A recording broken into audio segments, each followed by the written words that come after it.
Pounders, we are live, and tonight we're going to be jumping into some weekly winner contest talk on Underdog Fantasy. But before we get into that, if you're not already part of our Discord, free BBM4 draft guide, completely free in the Discord for the subscribers. We are on a mission for 1K. We're doing a 24-hour live stream if we can hit 1,000 subscribers. So if you want to cause me max pain and see me probably really drunk, because it's going to take a lot of shots to get through that, hit subscribe and let's have some fun. We are on pace to smash that. And sort of like Pete Overzet does his coffee pour, it's going to be a good night, fellas. It's going to be a good night. Let's jump into a little strategy talk before we get into a draft. And right here, we'll just pull up some bye weeks. All right. And I think this is actually really good to look at, just to have a peek and see. I like to look at really tight ends and QBs. Who's going to be playing, who's on bye, and who should I be targeting, and what weeks maybe I should be targeting when those elite QBs and when those elite tight ends are on bye, because we know there is a huge separation of points. So what jumps out to me in this contest is week 10, when you have KC with Patrick Mahomes, you have Tua, you have Jalen Hurts, you have Staffy. I mean, you can't count Staffy out. But definitely not as big as these three names here. So when I grab an elite QB like Josh Allen, I'm going to start heavily targeting week 10 matchups with Josh Allen, the teams he's playing, bringbacks, and all my secondary players I bring in bringbacks for week 10. I really think this is going to be a week that I'm going to heavily target. Another one, I mean, you can't count out Lamar. You can't count out Justin Fields here. I think those are also good QBs to target week 10 still. I'm going to be doing a lot of those type teams. And same thing for week 13 when you have Lamar out. When you have Josh Allen, you have Justin Fields, Kirk Cousins, Danny Dimes. Maybe that's the Mahomes team that you target week 13. In order to do this, you're not going to want any players with the bye week of week 13, or opposite. If you're trying to win week 10, you're not going to want players with bye weeks for week 10. But with Hurts, same thing. Maybe we target this week 13. It's also a week where a ton of players are on bye.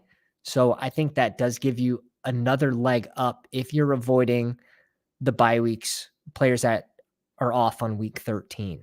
Bye week 7 and bye week 13 are the 2 weeks where most teams are on their bye. So it takes a little bit of planning, and you really want to your first 2 picks, it really depends on the mold of your team and what you should be doing.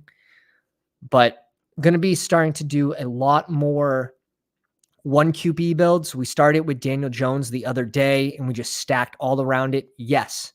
Well, Daniel Jones, he won't get you into the money. I mean, first place, like we're talking like top 10. He won't get you there maybe 15 weeks. But that 1 week, I want as many positional players around him as possible to raise my ceiling, to raise my chances of winning if he can have that QB1 or QB2, QB3 finish, which he had a QB2 finish last season. He had 2 QB3 finishes, 0 QB1. And I just going to rattle off some quick stats that I looked up before we jump into a draft. Jalen Hurts had 4 games over 30 points last season. Week 15 was his highest with 36.7 points. He finished as QB2 4 times, QB3 twice. That's very impressive. Josh Allen, 5 times he went over 30 points.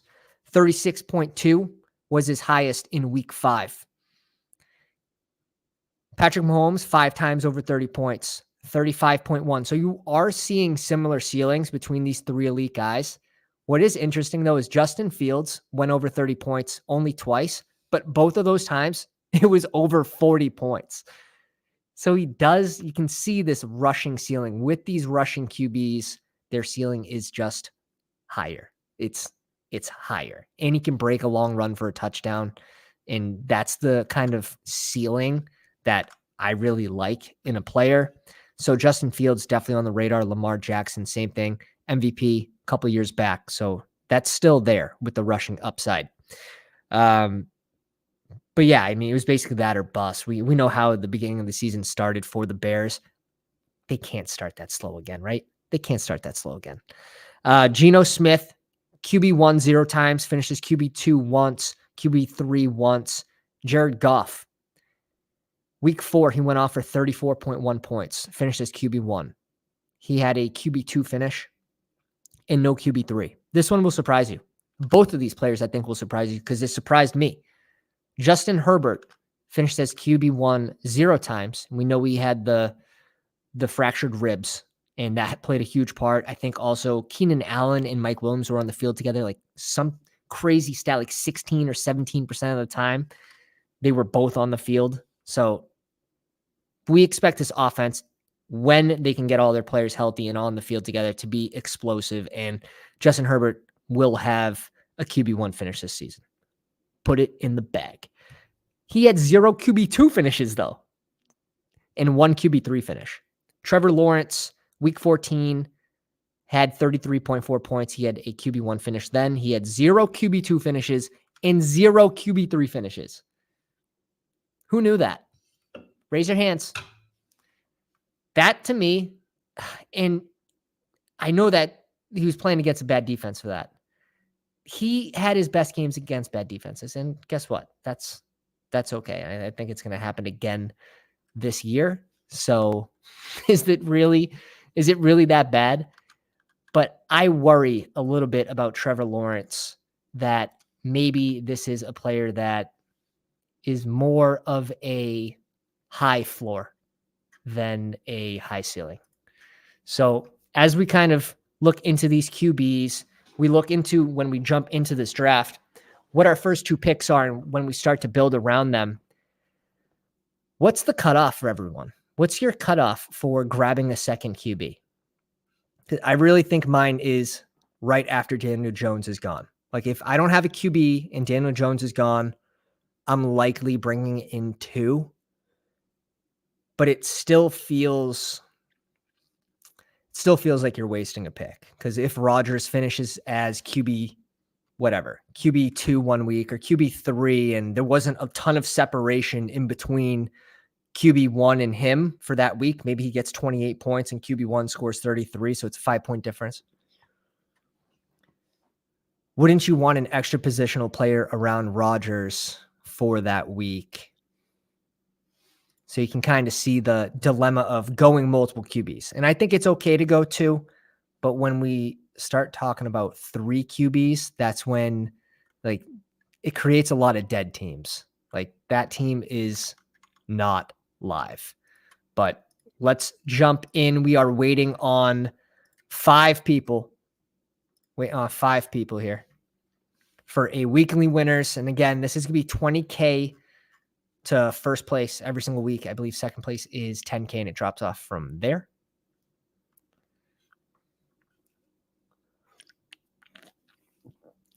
The first sip is up, and it's cold, and it's good. Waiting on one more. Some quick hellos. TB Bucks, out at soccer practice, being the number 1 dad, says Godwin should go before Ayuk, but he doesn't. And it's correct, especially in weekly when we are looking for ceiling plays. Sorry, had to do it. Adam, what's going on, my man? Hart, Slum Dog, Ben with the wrench, ER7, what's going on, fellas? We get the dreaded 6 spot. Mario's in this with us. NF42 in the 11. And we got Ueno in the 12 spot. All right. This will be a fun one. Got a couple pounders in here. Some badgeless people that are probably going to ruin all of our plans. And I'm hoping I get one of these 5 guys. If not, I really haven't drafted from the spot too much in weeklies. I've been at the beginning of drafts. I've been at the end. 6 is definitely my least drafted from spot. So I'm probably going AJ Brown here and going Jalen Hurts on the way back around. If he falls, we'll see. Jefferson Chase, pretty standard. If you guys haven't already, we have 2 spots remaining in the Founders Pounders Redraft League. All you have to do is sign up for the Patreon. It comes with a ton of other benefits. Link is in the description. Okay, not afraid of the Tyreek Hill. Perfect. So we're getting one of CMC or Cooper Kupp. Great. We will definitely take that. So we have a bye week 10. So let's see. So if we go Jalen Hurts here, that would be like the ideal start for me. It really would. You could add Patrick Mahomes into that conversation week 10, and we can sort of, like we kind of discussed beforehand, really target this week 13 bye, right? This is going to be the week that we want to win, week 13. Now, can I win another week accidentally? Sure. Anyone can, and plans fall apart, but I want to do stacks and bringbacks focused around week 13 when I get one of these elite QBs with bye week 10 and when Josh Allen's on bye and when Lamar's on bye and when Justin Fields is on bye. So that's going to be my strategy. Win 1 week, be happy.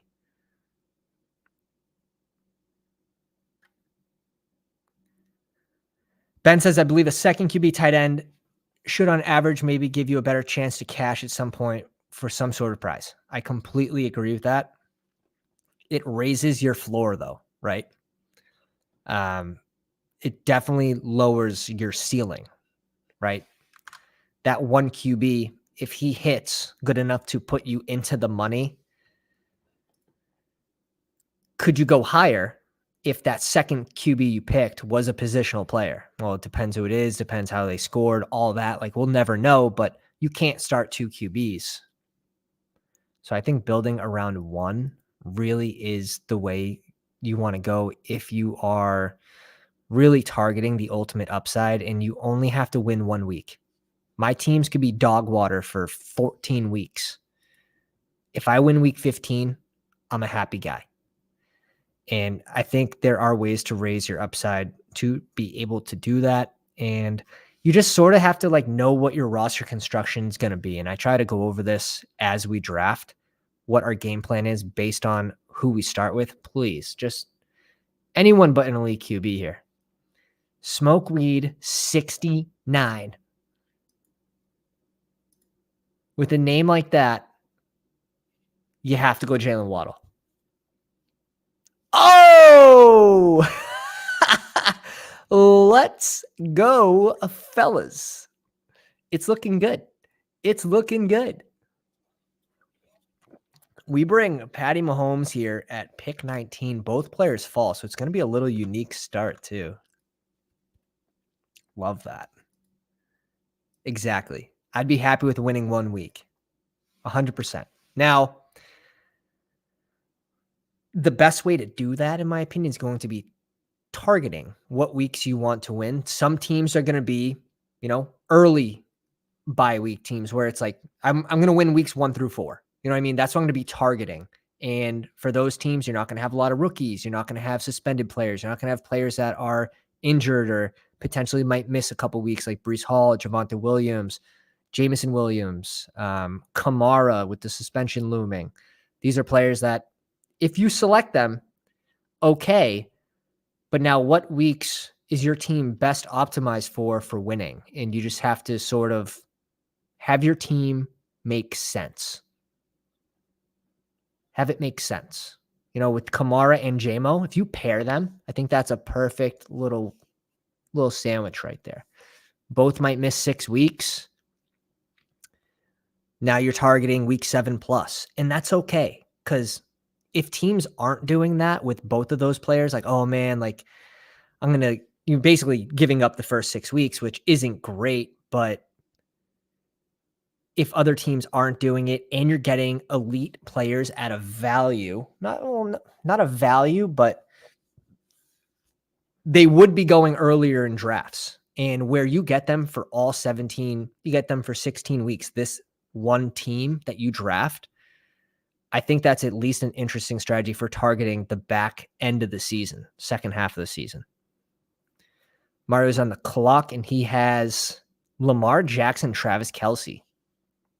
That's also a wicked interesting start.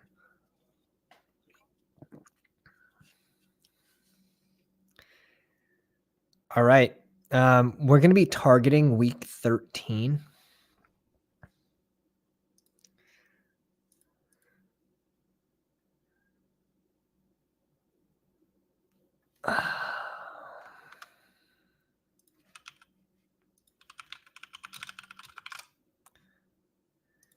And you have the Seahawks are playing.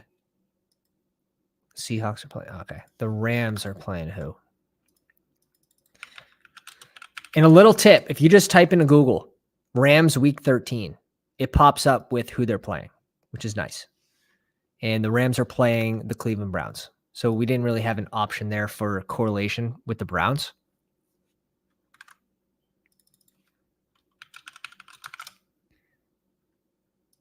And KC is playing Green Bay.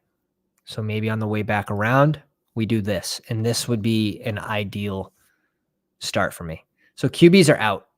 We're done at QB. We're just going to build this completely around Mahomes and his spike weeks. Now, if we end up with like 2 Washington players on this team by chance, am I opposed to bringing in like a second to last round or last round Sam Howell? No, I'm really not completely opposed to using a last pick. Just because what are the chances that they spike into the lineup and that's the piece you need to pair along? I think I'd just rather have the optimal QB, to be honest. And if there's one week that he's optimal or even like QB2, QB3, and you have 2 of the pass catchers, I think that's fine too. Hawkinson at 38, so a little light reach up for this week 13 pairing here for Nick. Herbert pairing up with Mike Williams. Also has Amon-Ra and Nick Chubb. I'm cool with either one of these players.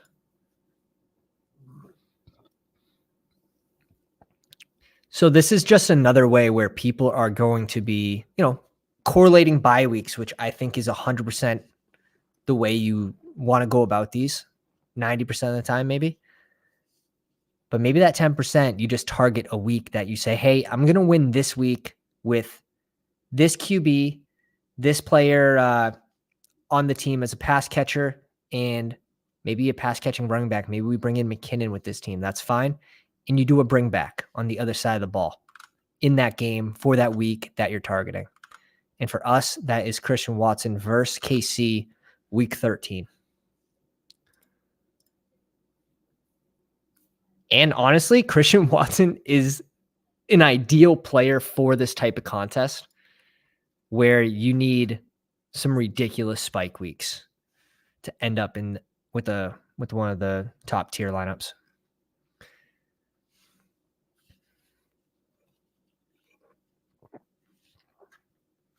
So who does New England play? New England week 13. New England plays the Chargers. So I wouldn't actually be completely opposed to bringing in Quentin Johnston if we're targeting week 13 and we're talking about a rookie that will most likely start slow. But I mean, you don't got the healthiest of receivers in LA anyways. So if I can get a little mini stack correlation as well, and I'm not going to completely reach for it, but if it makes sense, we're definitely going to go ahead and do that.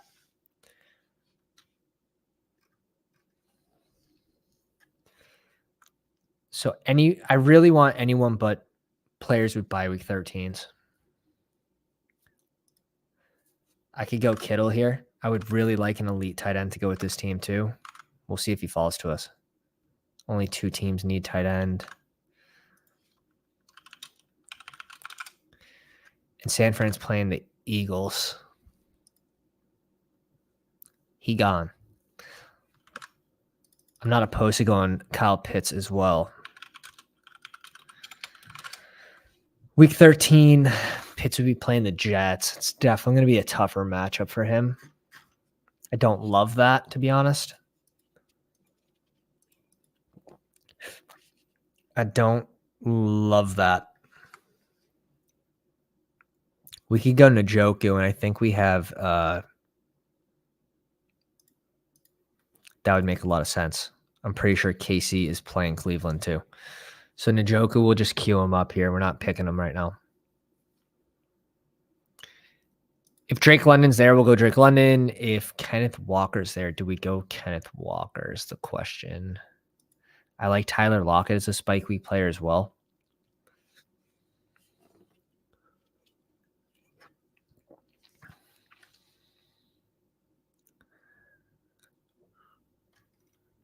Okay, let me check my picks.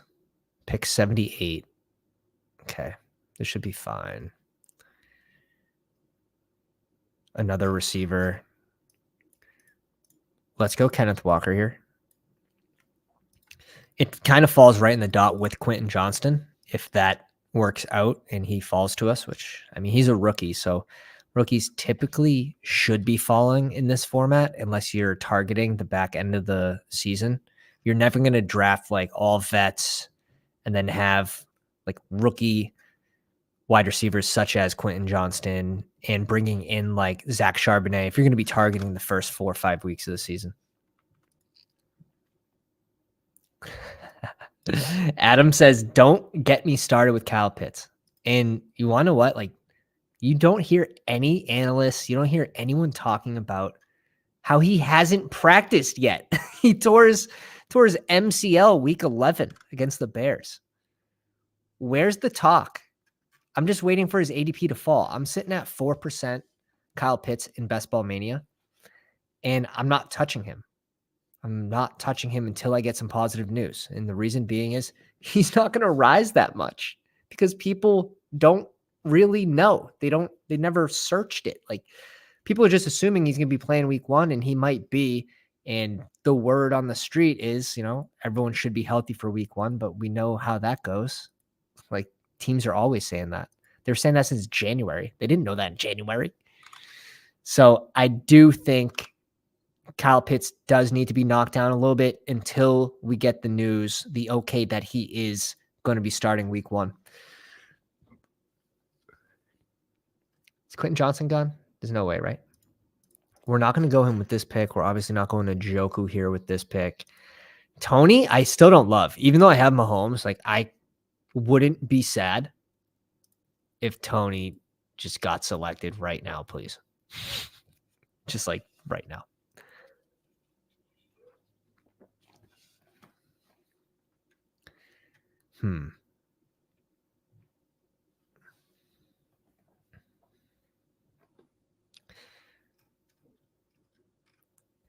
Cam Akers is an interesting one. We compare it with bye week 10. It would give us, and this is where that talk sort of comes in of matching your bye weeks. Like, we're already giving up week 10, so it would be nice to at least bring in some of those players. I do want this Cleveland bring back, though, with Njoku.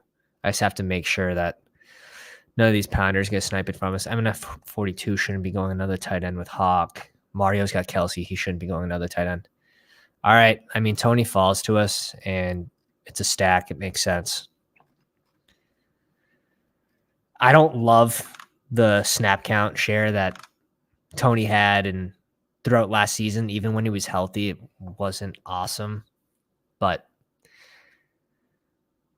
we need him for one game. One game, he'll be worth it. He does have, he's a gadget player, right? So he's not going to have like a 25% target share of his offense. But if he has a red zone role in half point PPR, it's still tough for him to pay out at this price. But in this format, in this contest, I don't really care if he doesn't pay off at this price at ADP, the total amount of points scored. I need spike week guys, and he's a spike week guy. So Quentin Johnston would be a bring back for the Stevenson. That'd be a mini against the Patriots. I think that'd be an awesome little mini.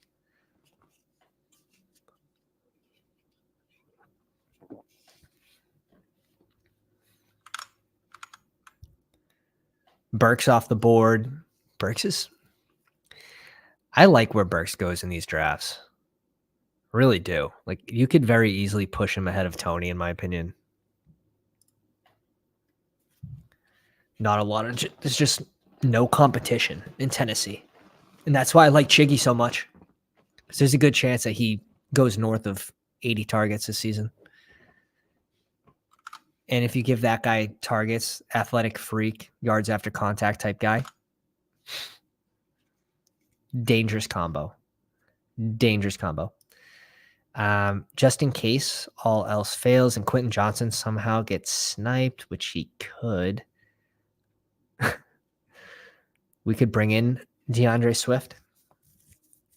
Addison off the board.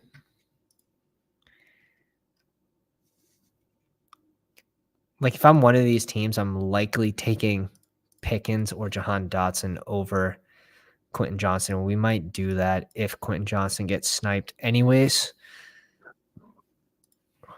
I need another receiver in this range because I think the spike week guys start to really fall off unless you're going like Jameson Williams. Okay. So we do get the mini here with the Chargers versus the Patriots week 13. This is just going to be one of those teams that we are targeting 1 week.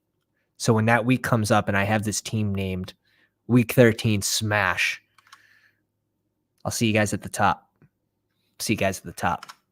And the reason I think this is compatible is because those elite QBs are on bye. Justin Fields, Josh Allen, Lamar, multiple elite QBs on bye. No one will be doing this. Maybe not no one. Under 1% though. Under 1% of drafts are doing this. You're seeing what? What percent are like matching their bye weeks? Like 30% at this point? 40%, I mean. I don't think anyone's going to say, hey, I'm going to target this 1 week, do stacks and bringbacks, and their team looks like a jumbled mess. Sure, people are doing it, but then what are the chances they end up with the same players as you? It's still going to be super unique. And could you still hit? Like, you could still hit a random week. It would be incredibly lucky, but you could still hit a random week as well with a team like this. And if we are targeting like the end of the season, if we're targeting week 13, like this is the perfect team that you want Javonte Williams for, that you want Kamara for, J-Mo, same.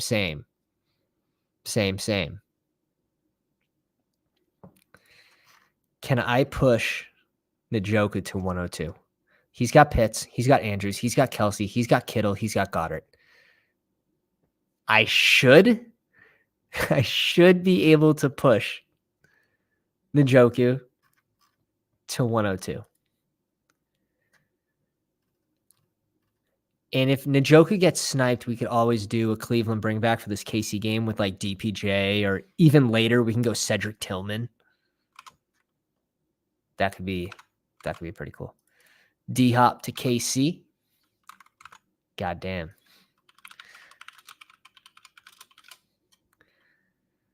I wish. You would likely see D-Hop go around like pick 27, 26. And where is he in BBM right now? Someone let me know, because it's in the 40s, like 43. He's been falling too. Okay, we have Pacheco here too. Now it's time to think. Pacheco's not really going to catch too many balls. So like red zone role for a Mahomes team, I would dude's in the live stream. Gotta be in the live stream.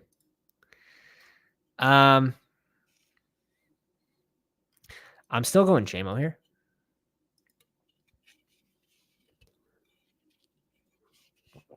Still going JMO, and I'm going to hope one of these two running backs come back to us at pick 102 now. And if they don't, we can go Sky Moore as well. And this will be our double stack. Double stack, we can do a DPJ, late round, bring back. Now, if you're targeting the early portion of weeks, you have no rookies, a lot of vets, a lot of guys that are going to start quick. P. Ryan, perfect pick. Perfect pick if you're trying to target the first 4 weeks, first 6 weeks of the season. Yeah, I just got. Where was he? Like, I didn't even see where he was set up, but he just freaking 12 picks before ADP just slapped me. He's got to be in the live stream. Like, there's no way, right? Yeah. D-Hop's made it to round 5 in a couple of drafts. That's silly. 47 49. It's time to just start closing your eyes and just clicking D-Hop at that price. Come on, man. Like, even if he goes to the Patriots, he's the number 1 target on the Patriots. Juju's still hurt. Juju should be another one that's falling more than he is. But it's just he's in that like range of like just la la land where there's no other receivers around him.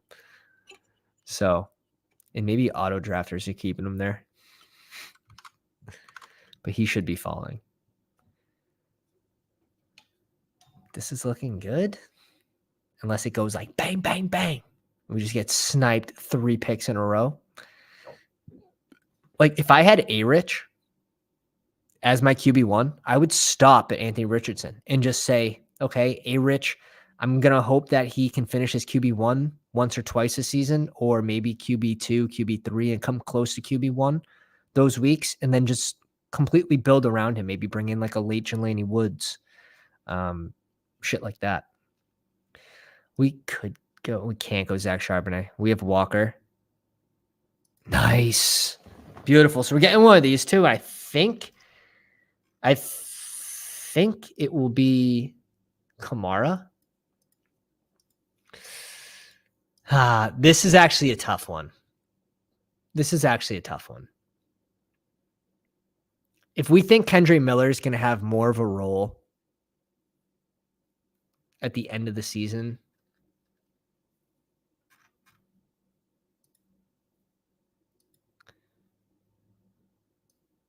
the problem, I'm just going to go Kamara here. The problem is like, I still think Javonte Williams is going to have a Dobbins-like season. You know what I mean? Not a clean break in the knee, the tear. I just think it's going to be a Dobbins-like season for Javonte. He's been a very tough click for me. We'll go Kamara here, who isn't hurt, but suspended. And yeah, I'm really, really liking how we're building this team with both JMO and Alvin. We're giving up the first 6 weeks. You also have a rookie on bye in that first 6 weeks. You have Christian Watson on bye. We're giving up week 10 anyways, and we have 2 players on week 11. This is just like, put this thing in a museum. Not that it's going to work, but Pat Smith, welcome to the live stream. Says, I have a few D-Hop mid-5th. Man, that's sick. That's so sick. If it doesn't work, right? It's like, oh, well, you can't not click him there. You can't not. The pace he was on when he was healthy last year after that 6-game suspension was insane. It was insane. He's still there. He's still getting separation. All that. He's still elite.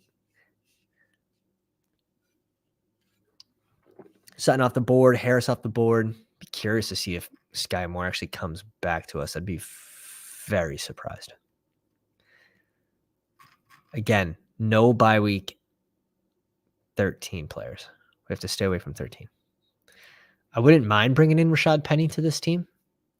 Someone that can just go yard and just break for a long touchdown.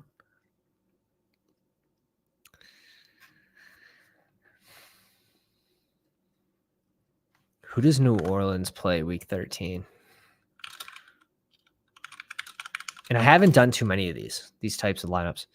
New Orleans is playing the Lions. So we're just, if you guys are new in here right now, we're targeting week 13 matchup. You have KC against Cleveland. You have multiple elite QBs out on bye on week 13. It's also one of the heaviest bye weeks, week 13 and week 7. This is freaking beautiful. Now we do need to find the nut tight end or someone that can just get us close. I think our last receiver will be DPJ. We can just probably put in I don't like going more than 2 tight ends. Let's see who comes back to us here. Let's see who comes back to us. We're not going Kincaid because we're targeting this week.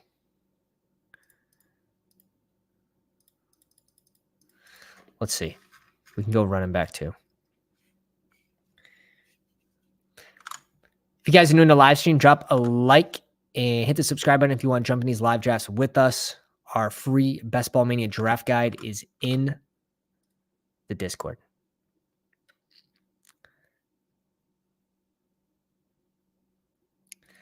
P-Round will be in the number 1 spot most of the season. Real Life Genie says they might test Williams midseason. Yeah, I mean, like, even if Javonte Williams is healthy at the start of the season, you're not giving him 20-plus touches for how many weeks, right?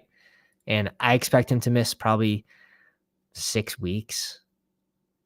So when he does come back and now we're mid-season and he still has like a 10 to 12 touch share, I don't know.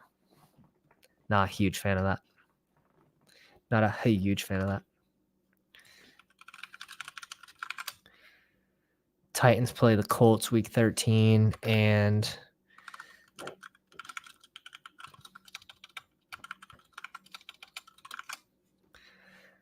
Broncos play the Texans.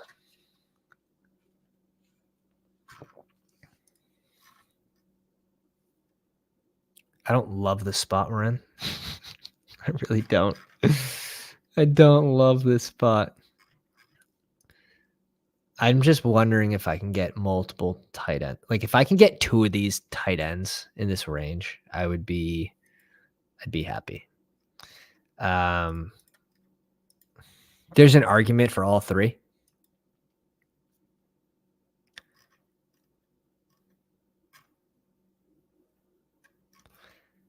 Since we have Kamara, would we still go Taysom? I mean, I guess you could. Because it's a tight end role and they don't have to score as many points, like it's fine if Kamara puts a few in on the ground, but he would likely have to either run one in, throw one in, or catch one. It kind of reduces the odds that both of those things happen in the same game on New Orleans offense with a rookie and Kendry Miller, who also is going to be impactful with Juwan Johnson, Michael Thomas, if he's alive after game 3.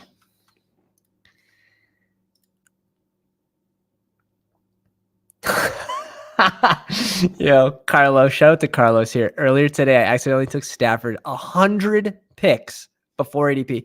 I'm guessing he was in the queue and you just let it tick down, just thinking it was going to take the best available.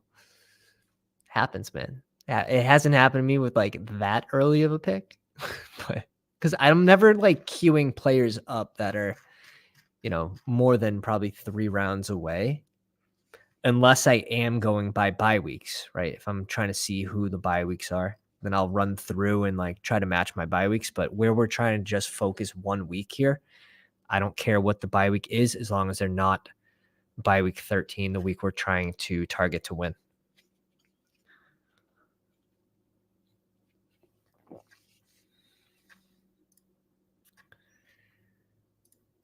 Go Schultz here. I'm fine with Schultz. I'm fine with Higbee as well as a spike week guy.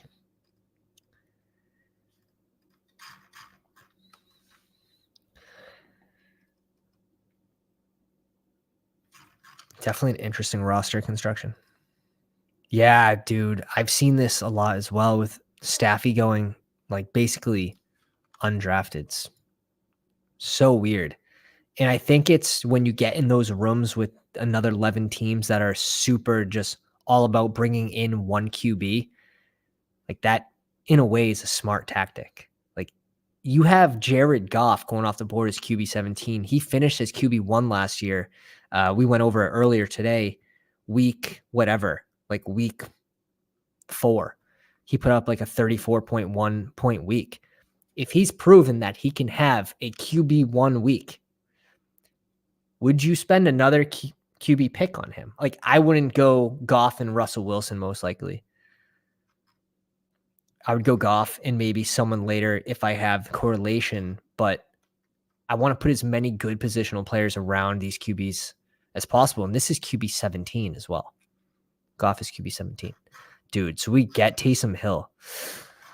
I think it might limit us a little bit, but maybe we get our points from these running backs.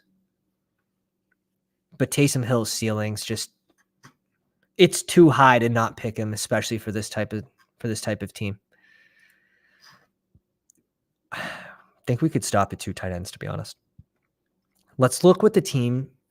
Like there's so many ways we can go about this. Like we're done at QB.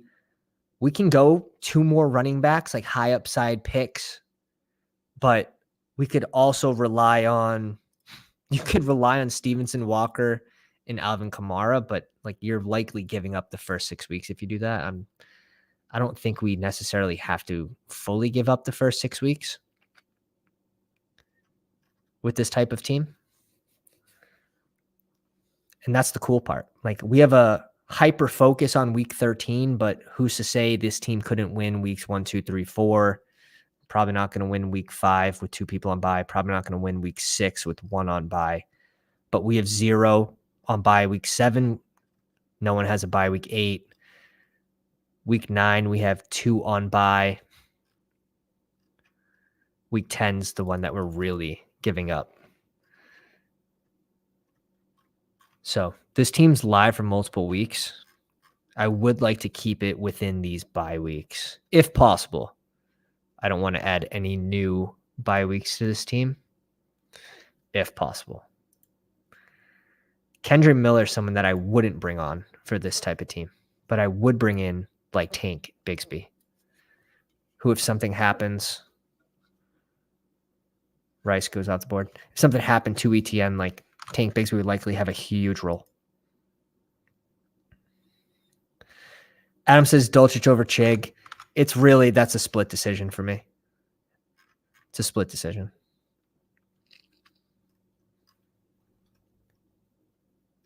I sided with who I thought had the better matchup for week 13, basically.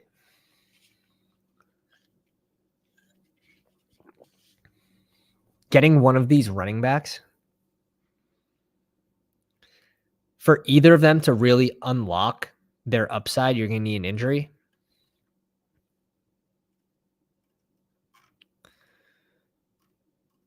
By week 6, by week 9, so it matches. Let's go Tank here in this spot. Najee's one tough dude.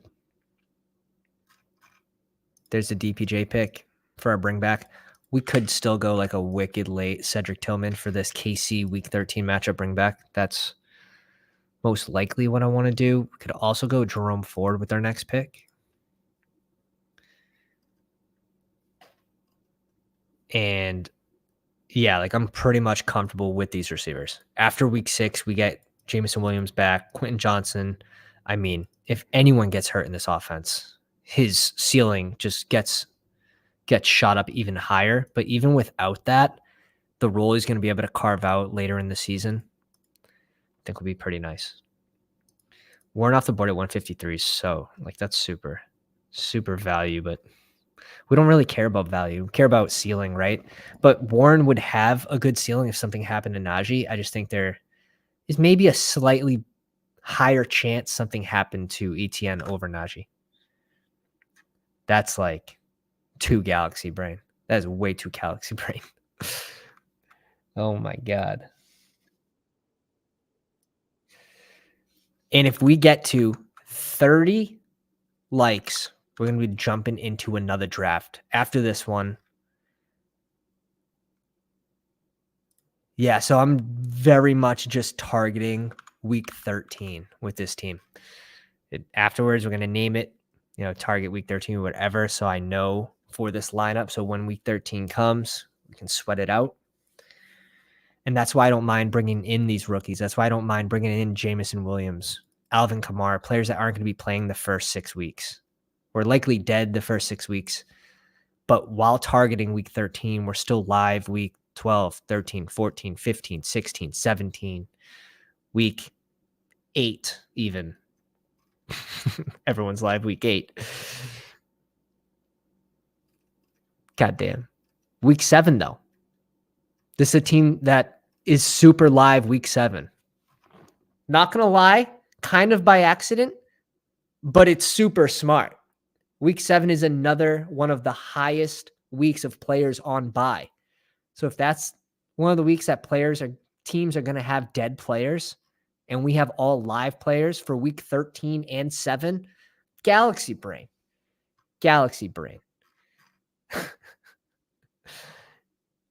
Now I just have to see it through and just not accidentally click someone with week 7. Damn, man. So much to take into consideration here. Where's the Juwan Johnson? Juwan Johnson's just such a nice click. We can't do it because we have way too many players on New Orleans, but I like this Tank Bigsby pick. I don't mind. There's the week 7. I wouldn't mind getting one of these two here.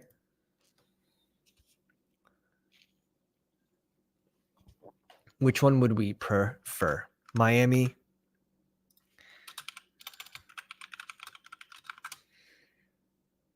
Plays the Commanders. And Eagles week 13. They play San Fran. I don't have correlation really with either one of them. Let's go Mostert here. Again, week 10, we're giving up week 10 anyways. I feel like I could be done at running back here, and it's just crazy. This build, you can do anything you want. Like, I could go 4 straight receivers here, and is it crazy? It's really not. You could go, I think if we went 1 tight end, I don't like it.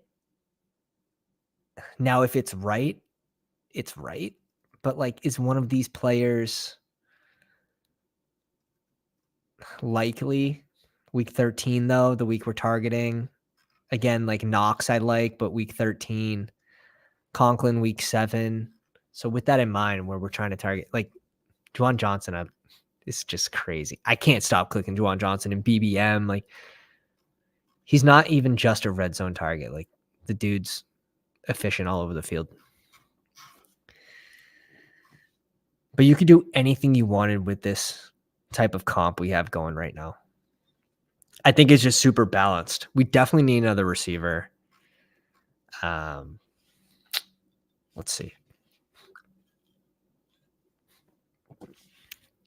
Look at Adam Thielen falling 22 spots.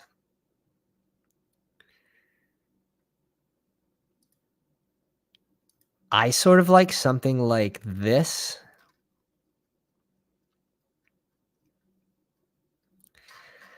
Tim Patrick, I like a lot for the beginning portion of the season. Unless someone was to be traded on Denver, though, do we think Mims is going to eat into that wide receiver 3 set later in the season?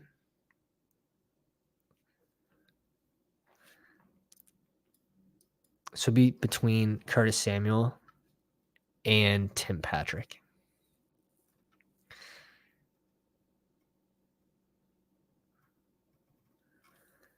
And I might just make a split decision pick with Curtis Samuel because we already have a Denver player.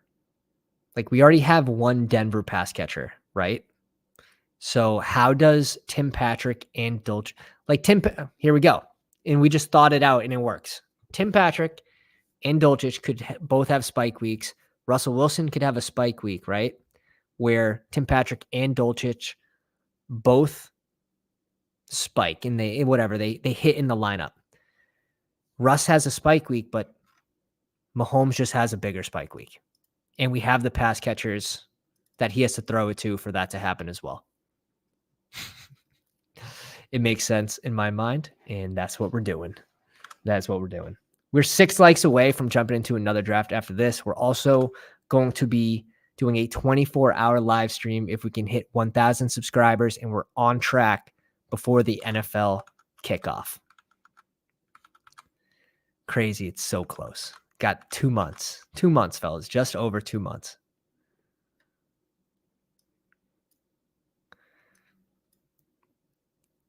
Andrew, appreciate you coming out, dude. Love the content. Found your channel in the early hours yesterday morning. Baby number 2. Keep up the grind. Wow. I got one, man. It's a lot of fun. It's ridiculous. Stafford next round. You'll thank me later. I can't go 2 QBs with Mahomes. Yeah, definitely. I'm definitely on board with this take. Marquise Brown's just one of those spike week guys. He's like made for weekly winners. I do want the Cedric Tillman pick for a bring back in the KC game. He'll likely be our last receiver. Kupp, Watson, Tony, Johnson, Williams, Moore, Tim Patrick. Like, sure, we can go Curtis Samuel, but it would really just be an uncorrelated one-off, and obviously that's harder to hit. You want to correlate your takes pretty much as possible. So we'll take Cedric Tillman probably at 198 so he doesn't get sniped.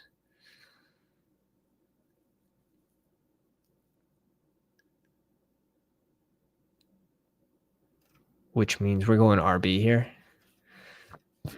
Excuse me. It's not going to be Pierre Strong because we have Ramondre Stevenson. Oh, fuck. It can't be Zamir White because he's week 13. I like these 2 guys, to be honest. Joshua Kelly or Israel Abanikanda. We'll go Joshua Kelly here. And I don't care how far before we pick him. It's not going to matter to me for right now with these late round guys. Like, I don't think Zeke does anything for this lineup. I really don't think Lenny does anything for this lineup. Like, for this format where, yes, Leonard Fournette can provide a nice weekly floor, more in full point PPR than half.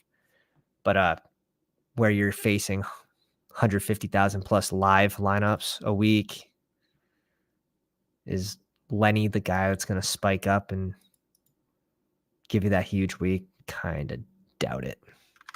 Plus, there's not too many good landing spots for him as well. Yeah, we just reached up and got our guy. It is what it is. It is what it is. It doesn't matter if the pick ends up being correct, right? If Eckler goes down or if Kelly just gets a larger share this year with the new coaching staff, that could work as well. Eckler, another year older. You could tell yourself whatever story you want.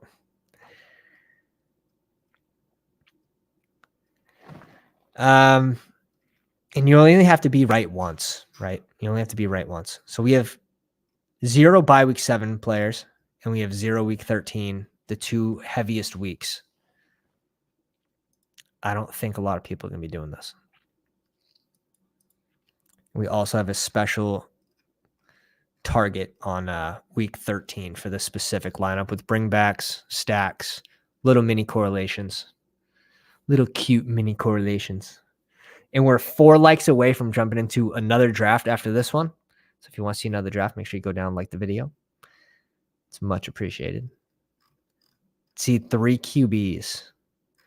So if Jordan Love is the QB you need that week, you have 2 less positional players than teams that just went Jordan Love. Now, do I think a lot of teams are just going Jordan Love? Probably not. But you can definitely go 0 QB after Kirk Cousins. Like, you can just go Kirk Cousins. And now those teams, he's got 4 QBs. Like, this dude just raked. He just paid the rake. Like, there's a minimum chance that he cashes a single time in this lineup. 1, 2, 3, 4, 5, 6 wide receivers. 2 through 5 rounds. 3 through 9 rounds. If only he was watching the live stream, fellas. If only he was watching the live stream.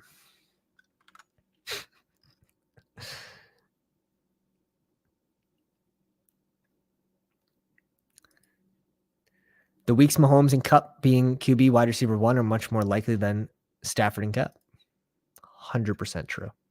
I'd rather that extra positional player for the weeks that they both do go off. Israel Abanikanda and then Cedric Tillman. Do I risk it? Where's the Deshaun Watson team? It's usually on the right side of the board. Let's just get our correlation play here. Casey's playing Cleveland week 13. That's where this pick's coming from. Also, giving up weeks 1 through 6, most likely, with multiple bye week 5 guys. We have J-Mo out for 6 weeks. We have Kamara, so we're really targeting that back end of the season with this type of build.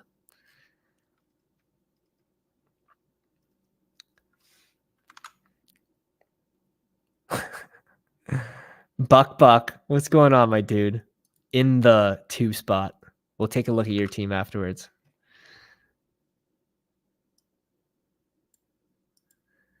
Casey is playing Green Bay week 13. My bad. Who's Cleveland playing? Cleveland week 13. What? Where was my mind at? I just completely brain farted. Browns week 13. They play the Rams. Okay. It's a mini with Kupp. I already have the correlation with KC. I have the stack that I want with KC and Christian Watson. Thank you for clarifying that. It all worked out in the end. So we got a mini with Kupp and Cedric Tillman. We have a mini with Quentin Johnson playing the Patriots. I'm sure we have some more minis in here that I forgot about. I think we got at least one more mini. But yeah, this is how I sort of want to build my teams with some sort of plan, right? So this one's going to be week 13 focus. Maybe one of them is I'm going to have all similar bye weeks, and I'm going to maximize my chances to hit on multiple weeks. And I have teams like that where it's just week 13 and 10 or whatever it may be, 5 and 7. I think it's a fun crew you can pull together. And if I do go 2 QBs, I don't mind when they're both the same bye week as well, because then you have them for 16 weeks, 2 QBs. But it all depends when you get your first QB. I strongly believe that. Like, if you're raising your upside, you're taking the 1 QB and rolling with it, rolling the dice. Another way to leverage the field is just scroll down. Hit on a player that other players aren't drafting, like Matt Breida. It's not crazy. It's really not. I am not going to go Breida because he's week 13. Go Zach Evans, but we already have 1 Ram, just 1. Okay, we could go Zach Evans here.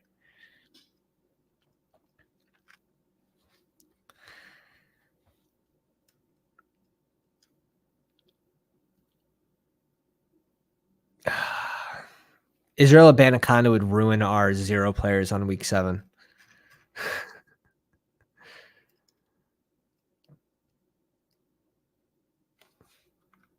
Smokeweed 69. What are you going to do with your 3 QBs with Trevor Lawrence? Another one paid the rake. 2 QBs with Hurts. I still don't love it, really. He's got the double with Seattle, so I get it.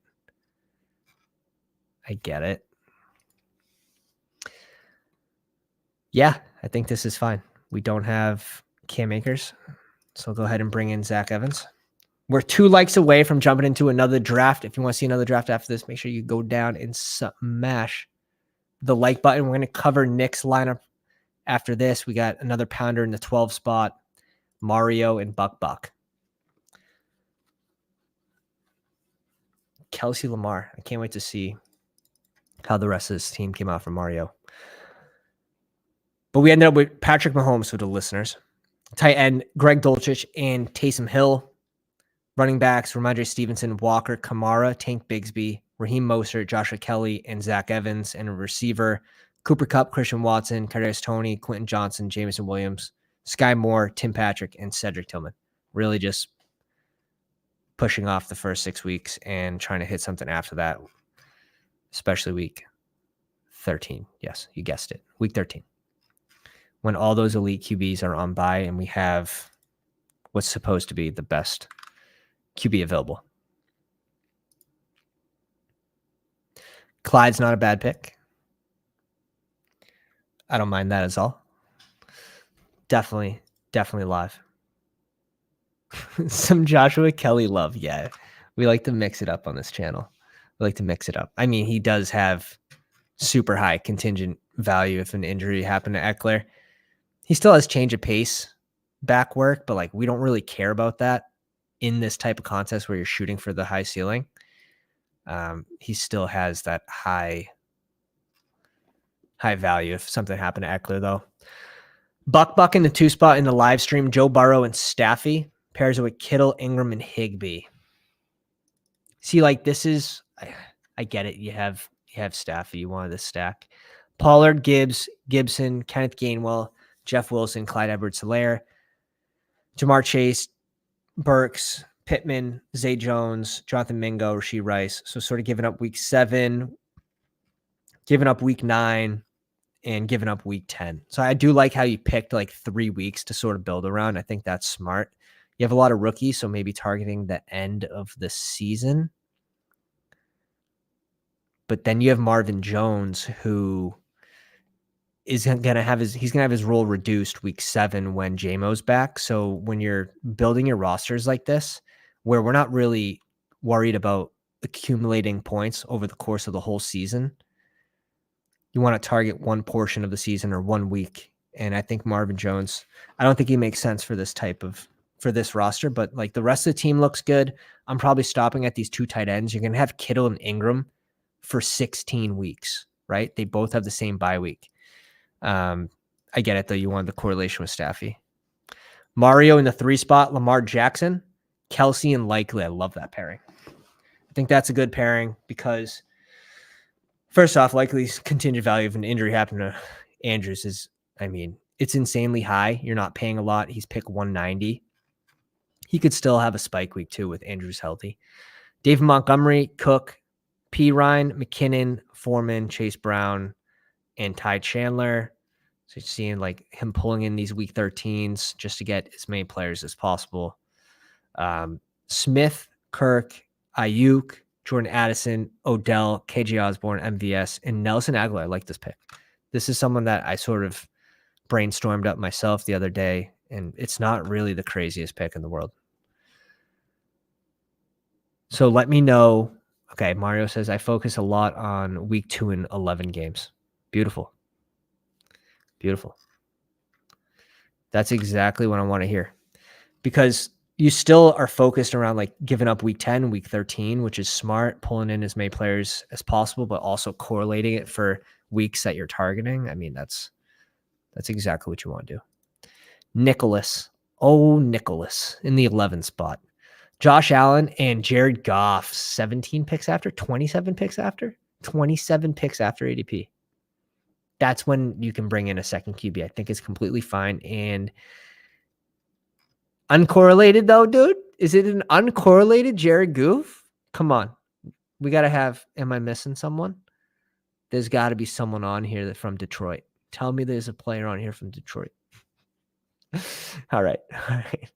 Breece Hall, Madison, Harris, Singletary, Zamir White, Keontae Ingram. I like these picks at the end at running back. Pairing it with Breece Hall.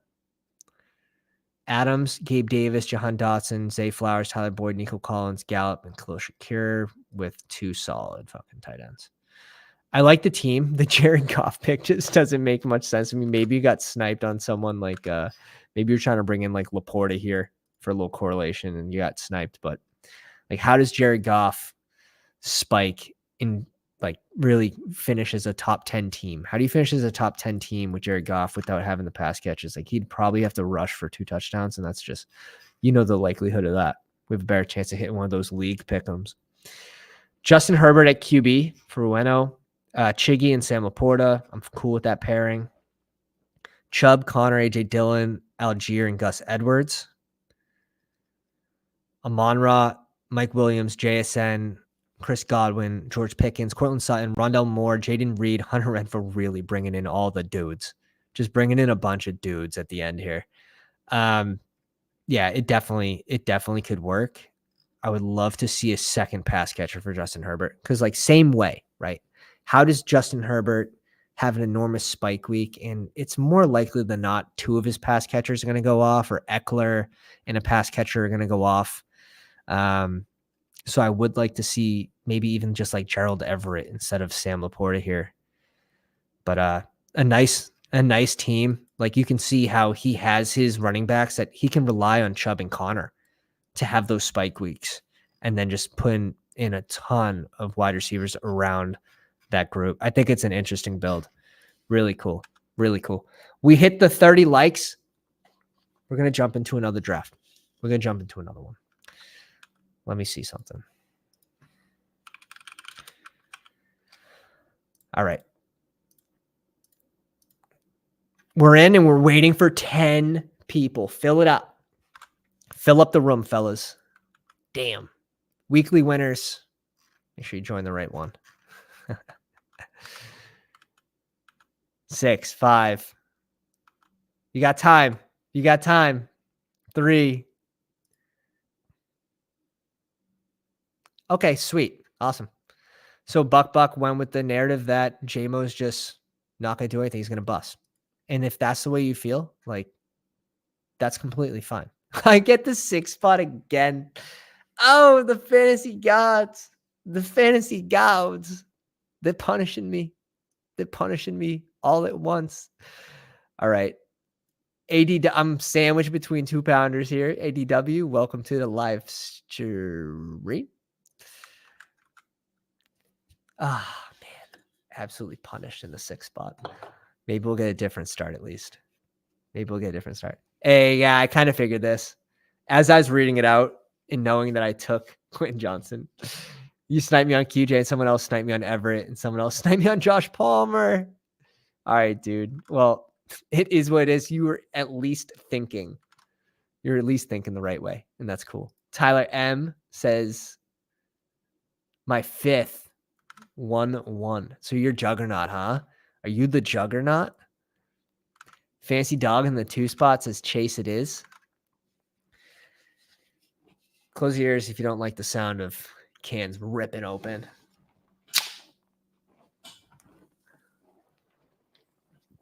Let's go. We're ready. I've got 1 out of 75. I've been pulling the 6 spot in BBMs for the last 1,000 drafts. It can feel like that. All right, dude. Cup in the 3 spot. It's sad because I just know there's 0 chance that Kelsey makes it to me.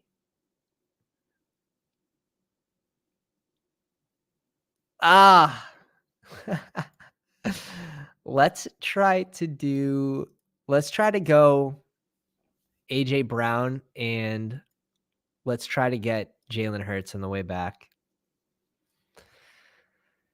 It is a tougher build to get. So, and let's hope that Josh Allen goes to the Diggs team. Surprise, more teams actually don't do that.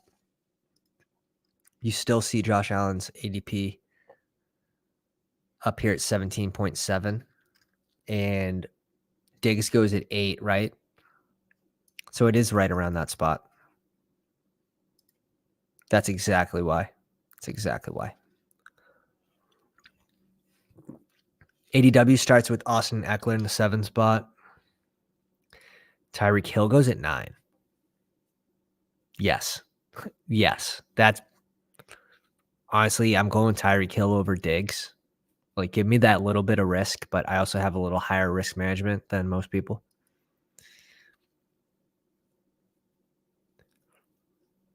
Smash the like, too, if you guys want to see us get into that $1,000 Mastiff draft.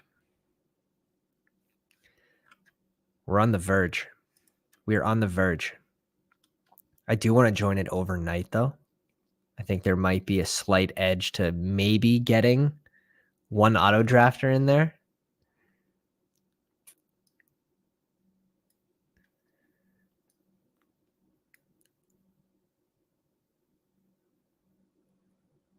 All right, double RB start for Bad Boy Love. This team, like Tyreek Hill team, would have to go Mahomes, I think. Like, this is a Mahomes pick all day long. All day long. Oh, my God. All right. Honestly, I'm cool with either one. I mean, we're going to go Jalen Hurts, but I was cool with either one, to be honest. It works. It works. Devontae Adams at 18. That's an insane start, too. I mean, I know he's been falling recently, but I love our start. Okay. I love it. We're unique. I think we're going to try that same exact thing, guys. Now we have Jalen Hurts. We're going to target week 13 when Lamar Jackson's on bye, when Josh Allen's on bye, when Justin Fields is on bye, even Kirk Cousins. So I think we're going to do that same exact thing we did last stream and just try it again. So now we have to pull up the schedule for week 13.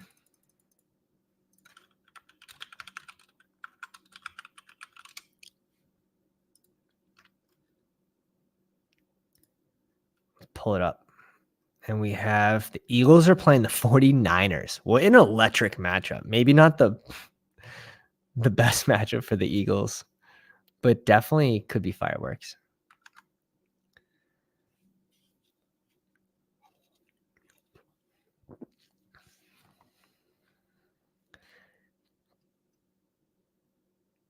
Chiefs again against the Packers. I'm also looking for one-offs in matchups that I like as well. As I go through and look at this. Like for this team specifically, like any Seahawk or Cowboy, like Seahawks versus the Cowboys, that just screams like 55 points. Olave at 25. Let's see who comes back to us. Let's see who comes back to us. So let's not get too excited, all right? Let's not get too excited. Henry off the board. Ridley off the board. Dude, Tony Pollard's falling. All right. We're going to go receiver. If Pollard was there, we'll go Pollard for the uniqueness. But we're going to go DK as we just said, like Seattle playing the Cowboys week 13 in this week that we're going to be trying to target again. That seems like a smash spot. What's going on, Candyman? Welcome to the live stream. Yes.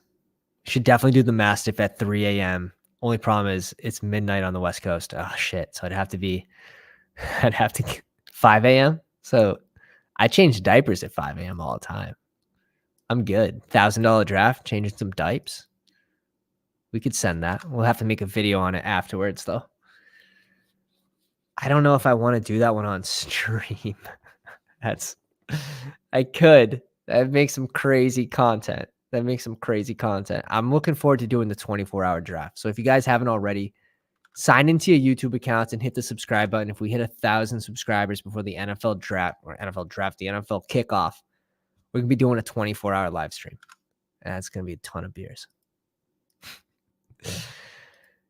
Goats, welcome to the live stream. My new weekly strategy is punting QB and drafting 3 or 4 of my last picks, stacking all, did a few today. It depends. Like at what QBs? Three's the limit, man. You can't go four. Can't go four. Because if one of those QBs hit, someone's gonna hit with less with more positional players than you. You know, someone with 3 QBs versus your 4, you're Xing out another positional player. I really don't like more than 2 QBs. But I'm definitely interested. Put it, if you could link that in the Discord, in the draft grade channel, I would love to take a look at that team. I know all the Pounders would love to look at that team as well. Let me link the Discord too in the comments.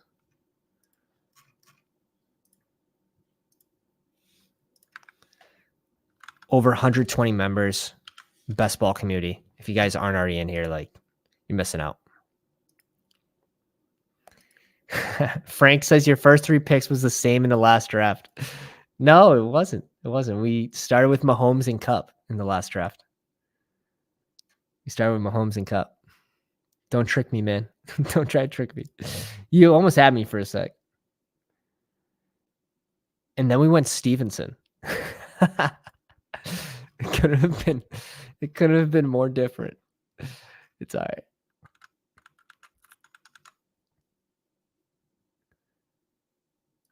Chris says, had to come listen to the WW strats. You got to go to the beginning.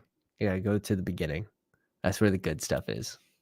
Now we're just implementing it for the people that learn by seeing, for the visual learners.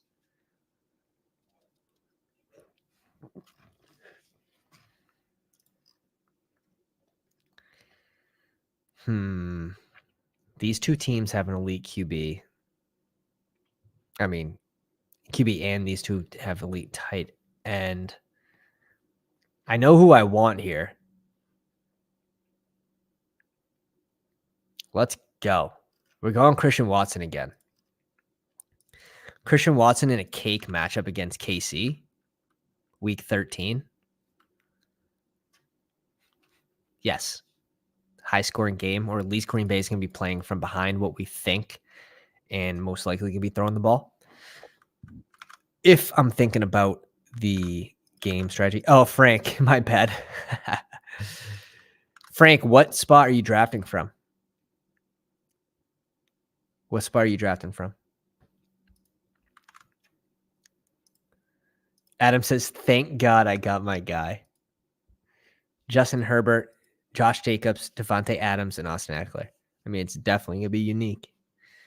Got to catch up at receiver, though, in my opinion.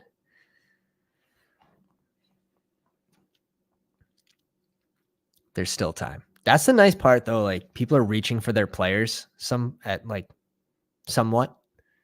and you can get some falling values. So you're not really in a bad spot. Not just yet. I would definitely select a few quick, though. Drake London off the board.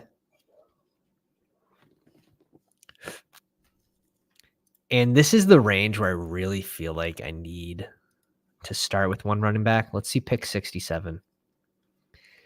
Like, if I don't have one running back by Dameon Pierce, I really think it's a bad strategy. Like, 0 RB strategy I don't love in this. Now, maybe if it's like Dameon Pierce and James Conner, I think it can start to look pretty nice. But yes, let's go. There's no way yes. We're going George Kittle. All right. Right as we're saying, we'd like to select RBs, and I do like RBs in this range. Like, I can't get enough Walker. I can't get enough like Aaron Jones, Dobbins, Madison. Madison. But yeah, our next 2 picks have to be running backs, in my opinion, just to catch back up. But Kittle just gives you such a high floor and high floor, high ceiling. His floor is actually 0. Like, he has those games where he just blocks. So Fancy Dog says, great pick, Kittle. Yeah, can't. Black Dog 5. What's the difference between 25 best ball, 1,000? Well, it could be the same if you do enough of them. But the thing is, like, I'm already going to max that. And we finally took money out of the account. We finally took money out of the account. So now it's not safe from the wife anymore. It's not safe from the wifey anymore. Oh shit. It's too much. Bad Boy Love 1-2-1 build. Bijan, Nick Chubb, Fields. Like you could I wouldn't stop with 2 running backs. I'd probably stop with 4. Like you could go these 2 and like go like a RB here and like an RB with your last pick or second to last pick. I wouldn't stop with 2. I think that's a bad strategy. I've heard people talk about it, and we know that. I mean, my phone flies. We know that the RBs at the end of the draft, sure, a lot of them are going to provide you zeros most of the time. But if there is an injury to one of those offenses, like one of those RBs can just have pretty high ceilings with just one injury.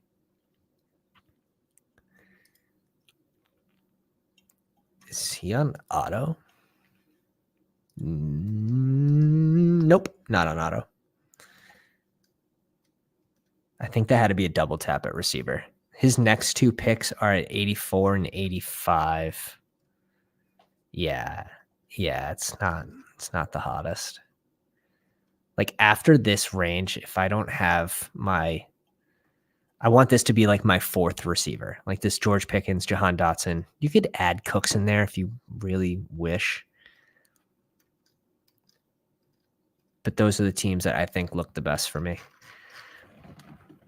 We're up in 3 picks, and we have some players falling to us. These guys need receivers. Oh, the Gabe Davis pick's sharp. Okay. Shit. All right. I guess we're going Aaron Jones here. 11 picks after ADP. 2 Green Bay players. We already know this game's going to be high scoring against KC. I think it works.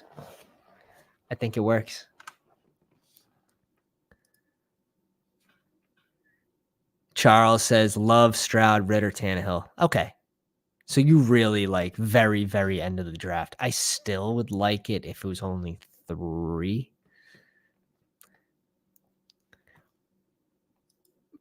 But it feels good when they're correlated. I think that's better for advance rates like through BBM versus single week tournaments against, 150,000 live lineups from week to week.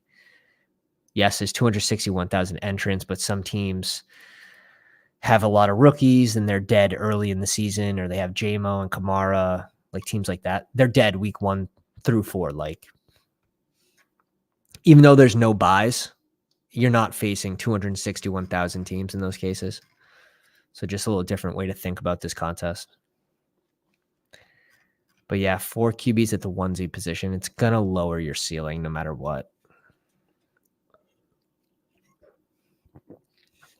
Now, you don't spend a ton of draft capital on it, so it's not like completely egregious, but to finish first or even top 10, I think it lowers your chances.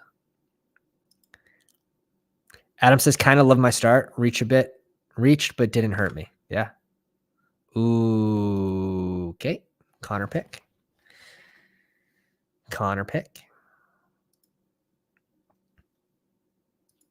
He goes Swift. Probably been nice to be able to pull that in. Shit. I would like.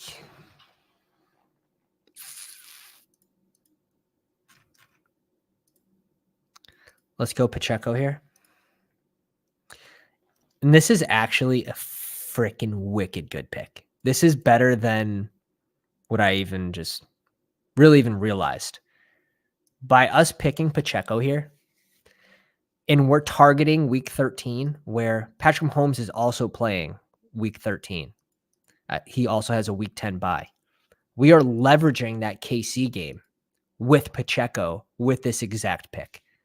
We are saying KC's going to, put 2 in the end zone through the ground or whatever it may be.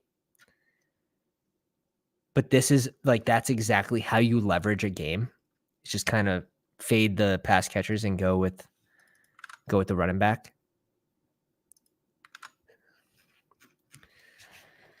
if you guys are just joining us, we're building a team strictly based around week 13 matchup when a lot of elite QBs are on bye.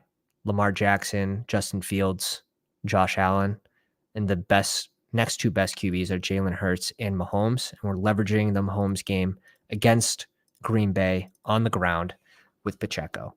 My brain's going to explode. That's the thing about like weekly winners is you can galaxy brain all you want. And like someone's probably going to hit like an 8-person parlay, have like several dead players week 13 and just thread the needle on you anyways. But it does raise your ceiling. It does. So we're going to go with 0 players with the bye week 13. I'm also going to try again to have no players with the bye week 7. I just think that's super interesting to have one of our lineups with an elite QB live for the 2 weeks that have the most players on bye. And man, would I like Dalvin Cook right here. But we could also we can go a few ways here. When's our next pick? 91 and 102. 91 and 102.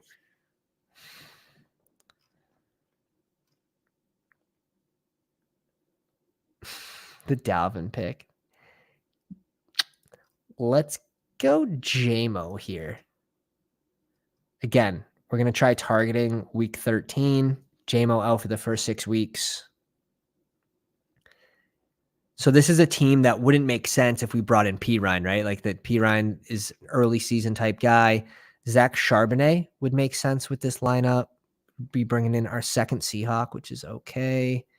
AJ Dillon, I wouldn't do. Kind of limit your upside there. Already having one Green Bay running back, and we have a pass catcher too, so there's just not enough room for all 3 to hit.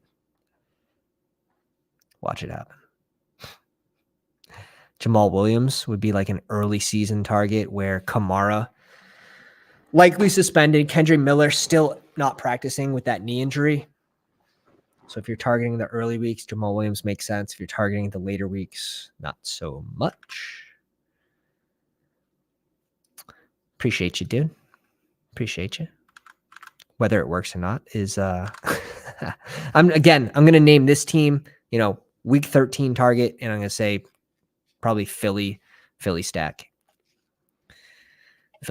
But again, like we can veer off and pick players, like one-off players. Like Christian Watson is playing Casey. And I mean, we got correlation with a nice little mini stack here, but this is a player that I really love week 13. So if I'm targeting that week anyways, Christian Watson's a nice one-off for me. And dear Lord God, please give me one of these 2 guys. Give me one of these 2. They don't fit every team comp build too, right? Like they wouldn't really be good for this team. You could argue either way with this one, but probably not the best for this team. I would still kind of rank this as win now.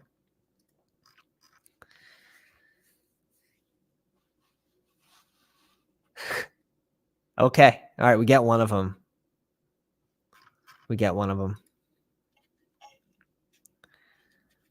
And I don't care which one it is. I don't care.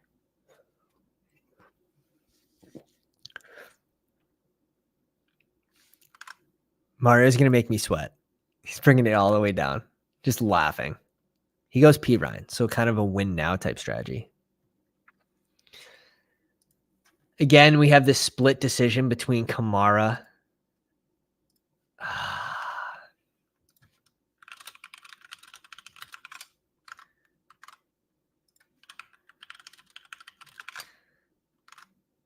All right. I think that makes it much easier.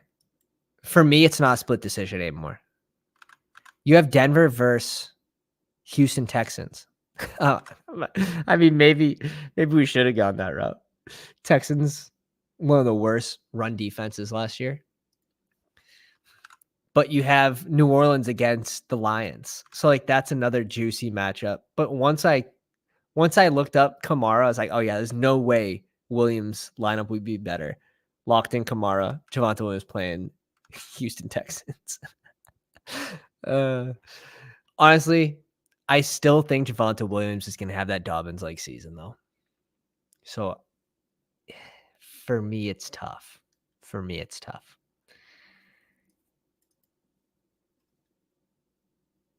I do love these teams, though, where we're shooting for the back end of the season, and we do get JMO and Kamara, or JMO and just those late season type players on the same roster. Because JMO, we saw on the big board before the suspension, before he was caught gambling, he was going around pick 58, 56. He capped out at before the suspension came.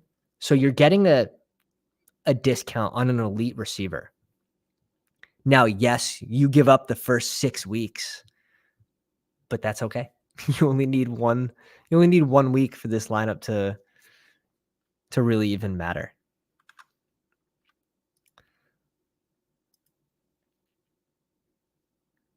Yeah, this is very sharp by Nate too. He says, I think it's smart targeting the later weeks. Most people are arguably probably going for weeks 1 through 5 and ignoring buys.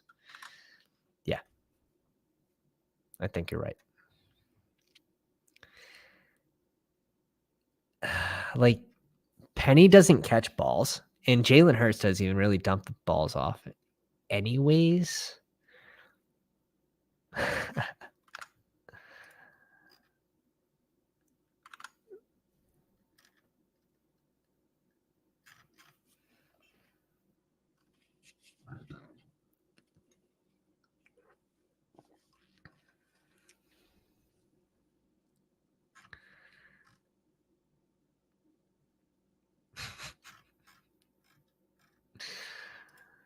This is a tough spot.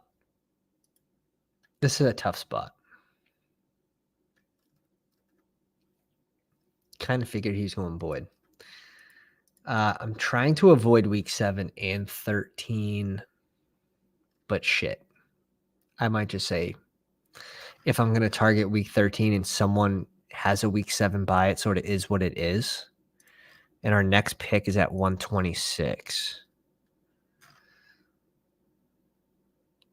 Let's get the bring back in this Philly San Fran game for week 13. Oh, I guess a second bring back, FML. And then we'll see what comes back to us. We need a couple wide receiver picks in a row for me to really like this team. But I think with the right sauce. Oh, the Nico Collins pick was the guy. Okay. Back to the drawing board, fellas. Back to the drawing board.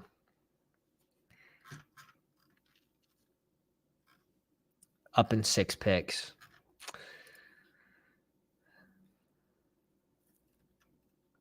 Okay, we're back. Don't snipe us. DNB, welcome to the live stream. Alvin Kamara tied the record for most touchdowns in a single game. Kamara could definitely be on a winning weekly winners team. Oh, yeah, for sure. He's on my fantasy team. That was a championship week. He had like 6 touchdowns. Early slate game, too. Always nice to know you won without a sweat. Rarely happens, though. And that's another thing that we really provide on the Patreon is just 24/7 hotline for redraft. I have a over 33% first place finish rate in redraft on Yahoo. 10 and 12 man leagues, half PPR, full PPR, bonuses, all different types of leagues. All right. I really don't want a tight end until like really late. I don't think the Gallup. Damn these people reaching. And he's correlating his bye weeks, which is smart. I hate the 2 QBs, though. The 2 QBs hurts my eyes. But correlating the bye weeks is fine. Max Payne for my... Okay.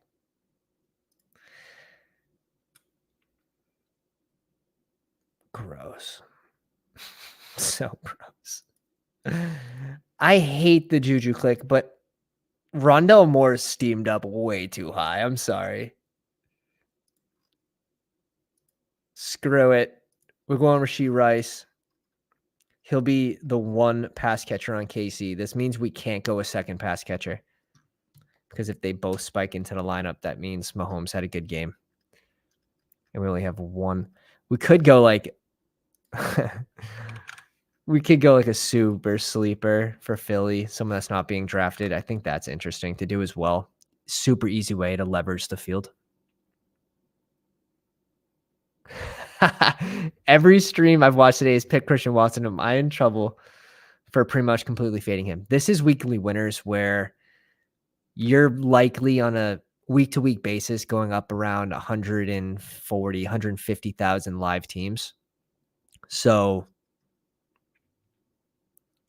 he's just a spike week guy. Him, Mike Williams, Gabe Davis, these guys that might be bad values on a regular draft board in season-long accumulative scoring have access to an elite ceiling for single game spikes.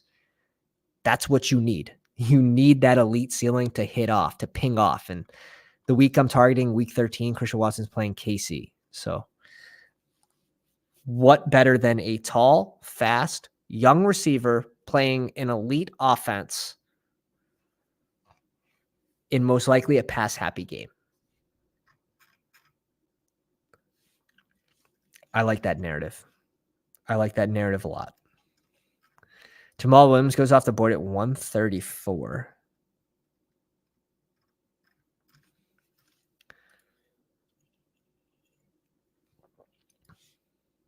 Come on, Adam. Just snipe me again. He doesn't. Van Jefferson's kind of gross.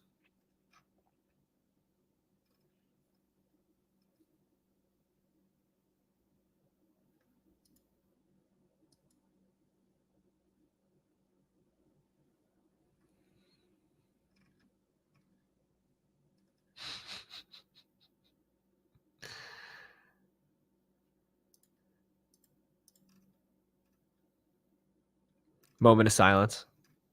Moment of silence. Another player that's been steamed up. I think it's fine. But where I'm targeting week 13, we sort of expect either one of the rookies to sort of take more of a role in the offense, which is a threat for Van Jeffy. And we know he's not the healthiest to start the season as well. So targeting a week 13 deep in the season is kind of, I don't love it. But if I can get, I need another receiver with my next pick. So trying to stay away from 7 and 13 still. Like, I really want to Gallup in this range. I want to Gallup or Nico to come back to me after this Elijah Mitchell pick. Kind of figured one of them would both get selected before ADP to the same guy who is targeting that bye week. So kind of gig on me for not noticing that. This is a tougher format when people actually stay in their own lane, though, because they're targeting similar weeks that you're targeting. It's not like BBM where it's easier to formulate your team, get your stacks, because they're kind of staying in their own lane. I think it's easier to draft with smarter drafters in BBM style format rather than this.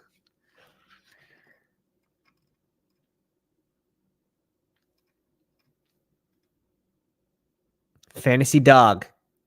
What are we going to do? It's got to be a receiver, my man. It's got to be a receiver. Goes Mingo.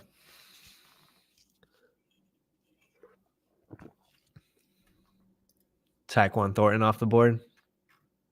Russell Wilson off the board.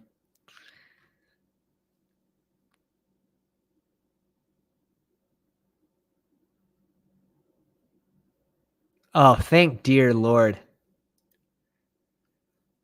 Thank you, baby Jesus. 5 ounce, 6 pound baby Jesus in your golden fleece diapers. Haven't even said a word yet.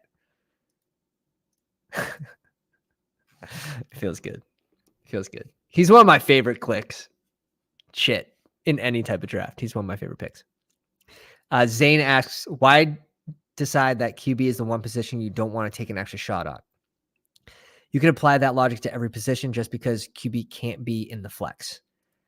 Because if Jalen Hurts is the QB you need that week, if you waste another pick at QB when you can only start one, that other team, those other, let's do the math here, 261,000 teams, right? 261,000 divided by 12, 261,000 entrants, 12 players in a draft is 21,750 Jalen Hurts teams you're playing against. I want as many positional players as possible because guess what? If 50% of the crowd is taking a second QB, I have one more player than 50% of the Jalen Hurts teams. That's called an edge. Every small advantage counts in deep field tournaments.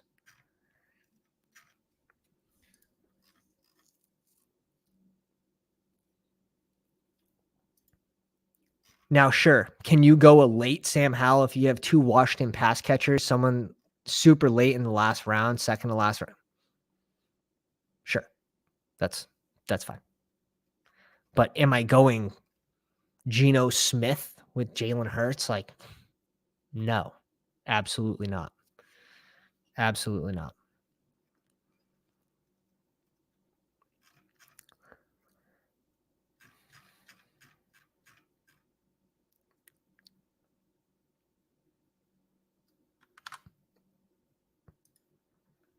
It's just there's too many teams. There's too many teams. You need to fight for every small advantage. And our next pick, we still need some upside at RB. Kendry Miller, we can't go.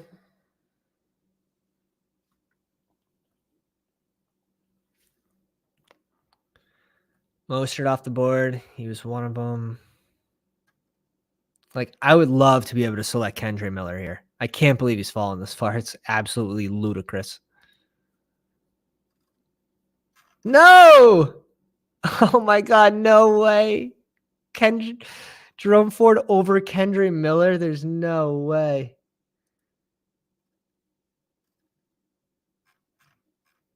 Adam, I failed you. I have failed you.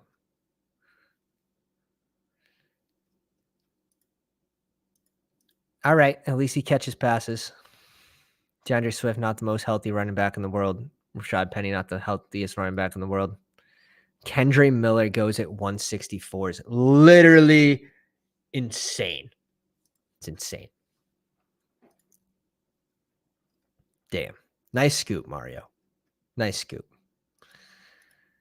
Jerome Ford has the upside, but unless something happens to Nick Chubb, he's not going to be the RB1. Kendry Miller can just outright win the role as RB1 in New Orleans. Adam says he's targeting week 13 and week 5 buys. Love that. Nice. Really nice squad so far. You really haven't had to reach too far as well. It looks good to me, dude. It looks good to me. Probably done it running back.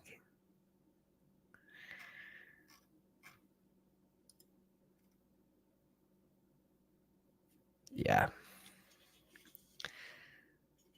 Up in 5 picks.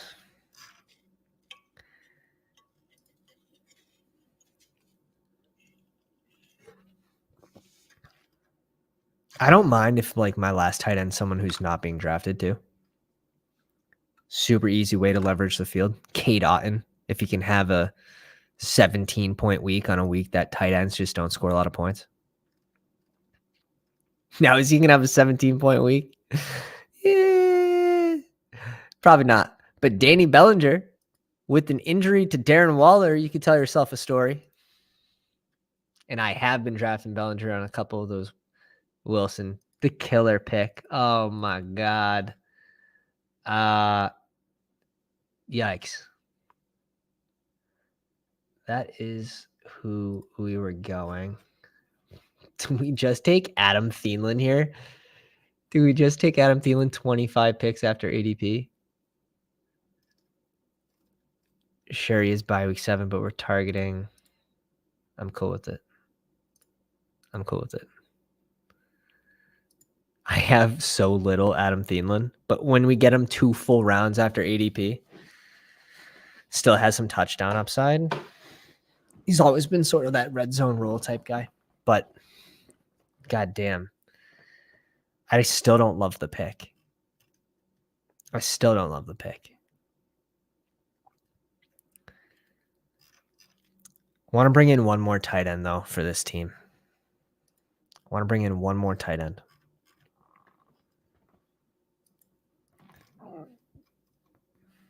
We're done at receiver. Done at receiver. One more tight end. The last 2 are running backs. This is going to be a 1-7-8-2 build. Super interesting. I know, Vape. I know. I just got, when you get sniped, there's just no one in the realm even close to someone that you want to select. That doesn't happen often. The Jeff Wilson pick really threw me for a loop. 14 picks before ADP. I had no backup. For that. And there was sitting a little Adam Thielen, 25 picks after ADP.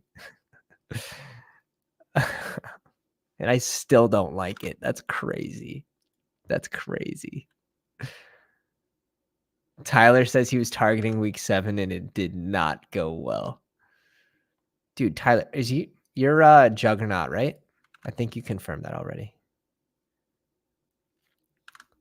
We'll peek your guys' squads at the end. Oh my God.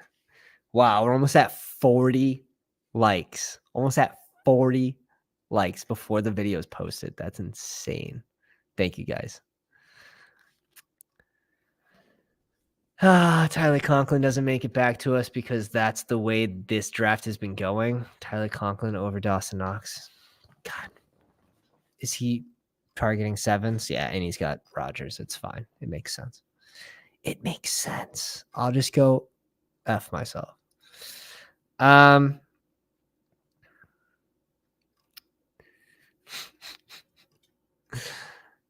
Oh, shit. Chase Brown's interesting here. Now that I really don't care a whole lot about the week 7, we already brought one person in. Let's bring in a second. Still targeting week 13 with this lineup.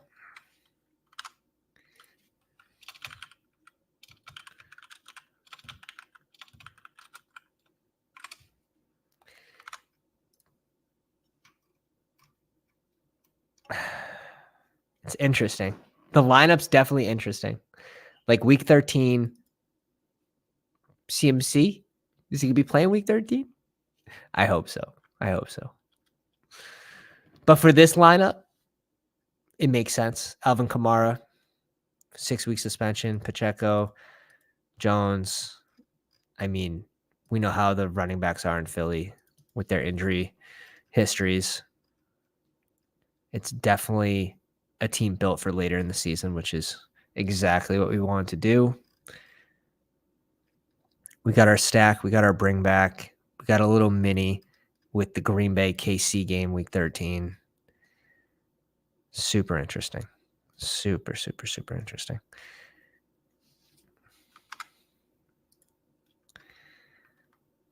We got the Detroit Lions, New Orleans mini here as well.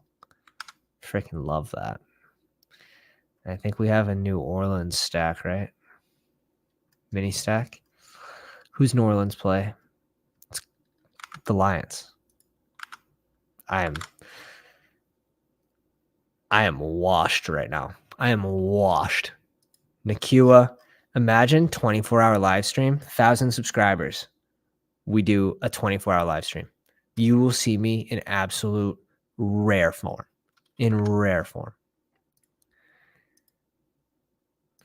What do you think of King's team?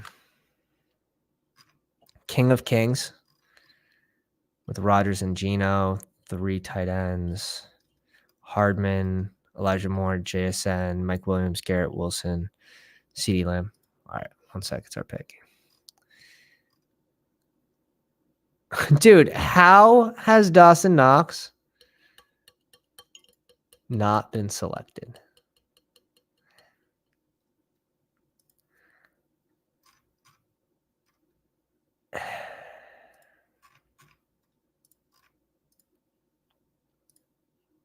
Let's go Pierre Strong here.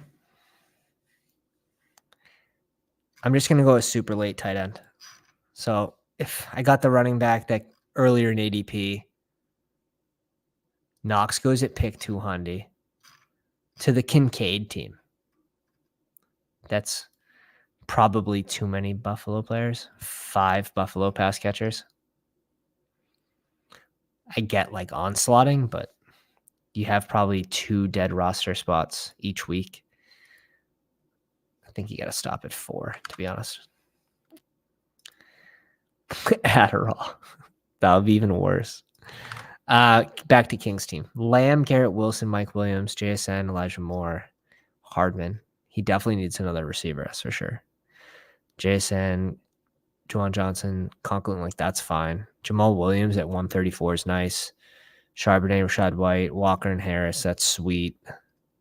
And he has Rodgers and Geno Smith. He has 1 pass catcher for Seattle. Like, how does Geno Smith spike over 150,000 teams and put you in first place? Yeah. He's going to be throwing it to at least 2 people. I'd rather him get like Noah Fant. And then Rodgers, like I get he has the double stack, which is nice. I guess he has Zach Charbonnet, pass catching running back. But I think he limited himself with Walker and Charbonnet. I don't think they both have enormous spike potential in a similar week. So, damn, this is true. First day Mahomes, Kelsey stacks were available. Haven't seen him since. Yeah. DNB says the Thielen hate is crazy. He's a good player. He is, but rookie ran offense, another year older. You can see why he's falling, and he's always sort of been he's kind of like a floor guy. He's not really like a super high ceiling play. That's why I still don't like the pick for me, where I have this many receivers. How many times is Thielen going to spike in? So I like the Nelson Aguilar pick. That's 2 drafts in a row. We saw that. And this last pick is going to be a tight end. And I think it's going to be Jake Ferguson. Let me peek here. We have some correlation with Dallas, right? Dallas against the Seahawks. Cool. So we get a nice little mini here with Jake. It's good. It's good. It's good enough. And we get him at a value too, which is always nice. So this team was built with week 13 in mind. Week 13 when the elite QBs are on bye. I'm going to do probably, if I were to do 100 drafts, I'd probably dedicate 10 to just those Jalen Hurts, Mahomes, Josh Allen teams targeting week 10 or week 13, depending which QB I had. And then that's not even counting the other Jalen Hurts teams and Mahomes and Josh Allen teams that I would be stacking my bye weeks. So there are different strategies, but I think you do get a slight advantage on teams that on the other Jalen Hurts teams on week 13, where I have specific players picked out, optimized for that week that I like the players. I like the bringbacks.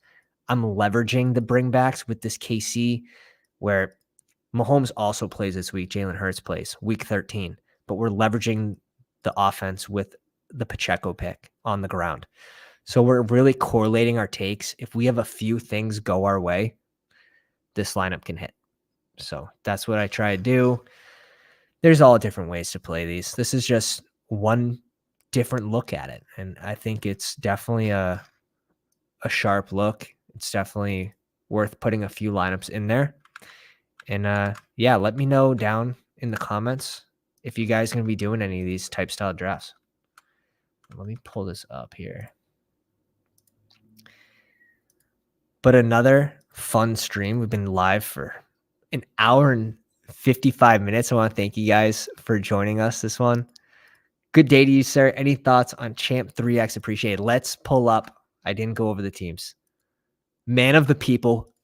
And we're back. And we're back. Juggernaut in the one spot. Watson and Daniel Jones, both at a value. Pretty cool. Andrews and Njoku, don't completely mind going 2 tight ends. ETN, Montgomery, Dillon, Edwards, and Ty Chandler. Okay. Jefferson, Chris Olave, Drake London, Jordan Addison, DPJ, Alec Pierce, Hodgins, and Wandale. So grabbing 2 late Giants, which is nice. You have some bye week 13 players. You're giving up week 13, which is cool. Not really fully giving up week 5 because you have Andrews, you have Daniel Jones week 5, and you only have 1 receiver that's not playing week 5. But likely giving up week 11. So I think you said you got sniped, which makes sense. And Adam, let's go through the list. Fantasy Dog 1 at the 2 spot, also in the live stream with us, Joe Burrow and Anthony Richardson. I would still like to just build around 1 still. Because like we said, there's going to be 21,750 Joe Burrow teams. If people don't draft a second positional player or a second QB, they're getting a positional player with pick 95. That is definitely an advantage. JT, Sanders, Harris, A-Chain, and Tank Bigsby. I like the running back room. Definitely. It's not fully geared towards the end of the season.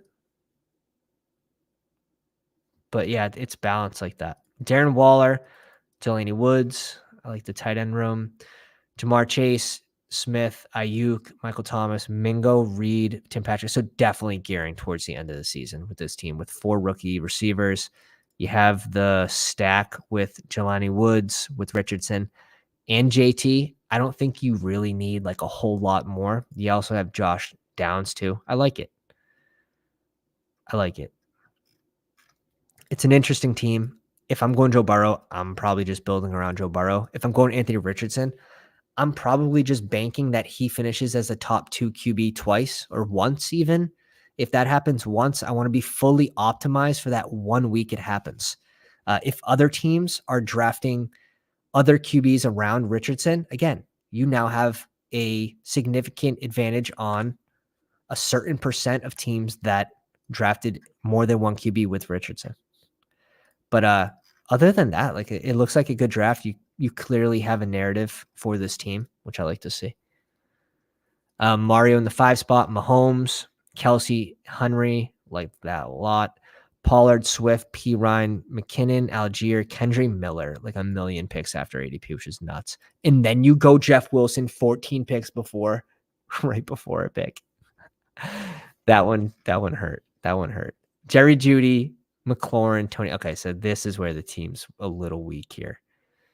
Jerry, McLaurin, Tony, Zay Flowers, Dubes, MVS, Dell, and Justin Ross. Definitely a little weak, but sort of expected. Where you're only starting 2 running backs and you get Kendry Miller 20 picks after ADP, I don't think the Jeff Wilson pick makes much sense at pick 173. Pretty sure that has to be a receiver when your first receiver is Jerry Jeudy. But nice draft. Adam in the live stream, Justin Herbert and Kyler Murray, 28 picks after ADP. Kyler Murray's not someone I've really been able to even get my hands on in this, but I think it makes a lot of sense. He's such a big question mark whether he's going to play or not. Kmet and Everett, I don't mind stopping with these 2. We've seen 2 touchdown games from Kmet last season, and Gerald Everett to pair with Herbert's nice, and Eckler. Josh Jacobs, Cook. You got the Cook. Are they brothers or cousins? I think they're brothers. And then Jerome Ford, sniped. I was getting pancaked. I was getting absolutely pancaked this draft, but we still ended up with who we wanted for the most part. Devontae Adams, D-Hop, Marquise, Mike Evans, Tyler Boyd, Darnell Mooney, Paris Campbell, John. So definitely targeting this week 13, which is really nice. You're going to have a lot of players for the rest of the weeks, but you're also giving up week 5. And I like the correlation here. Marquise Brown and Kyler too. Nice draft. Nice draft. Nice draft. Champ X3 in the 10 spot. Kirk Cousins and Jared Goff. Going 17, 18 picks before on Kirk Cousins. I think it's a little tough to reach more than 12 picks, really, because teams are getting Kirk Cousins at a value. But like if someone gets Kirk Cousins 12 picks after ADP, which happens a lot, now you're talking about pick, 117. So 30 picks after you did. So I don't know. I try not to reach too much with these mid-round, early round picks. When we get closer to the end, the last 2 rounds, it doesn't really matter. Last 3 rounds, ADPs don't matter. Barkley, Madison, Cam Akers, Devin Singletary, and Cordell Patterson. I think the RB room's fine. Cordell Patterson's such an interesting pick now. I'm still not clicking him, but I can see why people would. It's the hype train, right?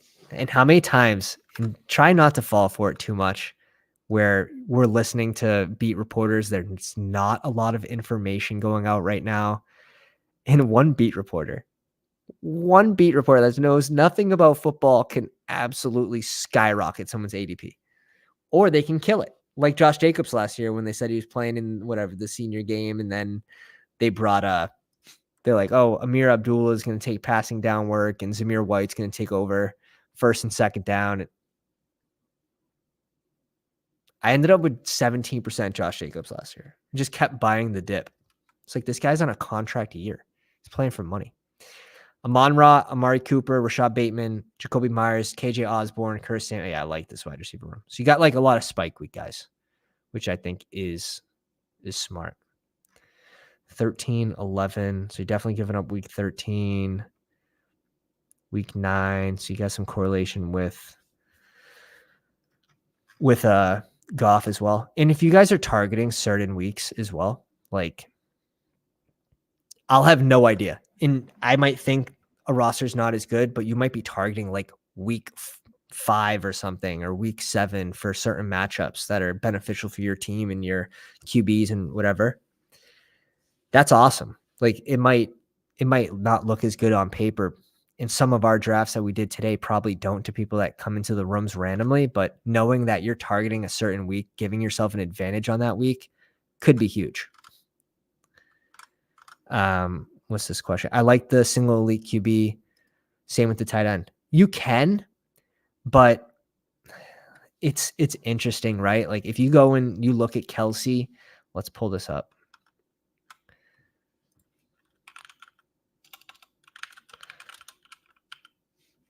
Let me pull it up here.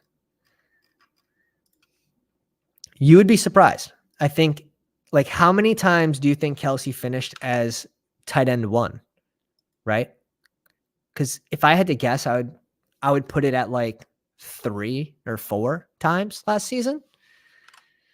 Half point PPR, 1, 2 times. He finished as tight end 1 2 times. Now he finishes tight end 2 twice. He finishes tight end 3 5 times. But tight end 1 twice. So I don't think it's bad to add a late tight end. I mean, you look back at some of the BBM winners, high finishers last season, and I had 5 finals teams last season, not in BBM, but over the course of all the playoff teams I did. I had Logan Thomas on a few of those teams that finished high. So I don't mind adding a late tight end to a Kelsey team. I think you can go naked Kelsey, and maybe he did get unlucky those weeks where maybe other players just randomly spiked at the wrong times. And like, these are still good weeks. A 30-point week wasn't good enough for tight end 1. That's crazy. So it's just different ways to think about this. I'm sorry. He had 2. This was a 32-point week. he just has access to a ceiling that really no one else does. You can put Kittle in there. I guess you can put in Taysom Hill, but Taysom Hill, I don't think he's even scoring 32 points. So, yeah, I think it can go either way. Are we missing anyone? I think that's it. King of Kings, we already covered. I think you need another pass catcher to go with Geno, but again, 2 Seattle running backs. I think it limits upside in a single game slate. Legal says thoughts on 2 elite tight ends in this. I think it's okay. I really do. I don't think it's going to be super plus EV. I've seen a few teams do it. I don't think anyone did it in this one. I don't think anyone did it in the last one. I don't think it's impossible for it to hit, but it's definitely not likely. And you want it to be the right 2 tight ends, right? You don't want it to be Kelsey and Andrews because you're spending just too much draft capital. It's not going to work, in my opinion. But if you go Kelsey and maybe like Taysom Hill, I think is a fucking awesome pairing. Those 2 could spike into your lineup with, someone in the flex. Kittle and TJ Hawkinson even is expensive for those 2 picks. These tight ends are still elite, like George Kittle and Darren Waller. Like, do you consider Darren Waller still elite? Like, I do. If he can stay healthy this season, like double elite tight end with Kittle and Waller, it could work. You're not breaking the bank and you're still getting different, and you get that team for 17, 16 weeks. I think it's interesting. I'm definitely not targeting double elite tight ends, but done a couple with Hawkinson, Kittle. Yeah, I don't think it's impossible. But all right, guys, if you guys enjoyed the live stream, please drop a like on the way out the door. I appreciate everyone coming out and hanging out with us. Pounders.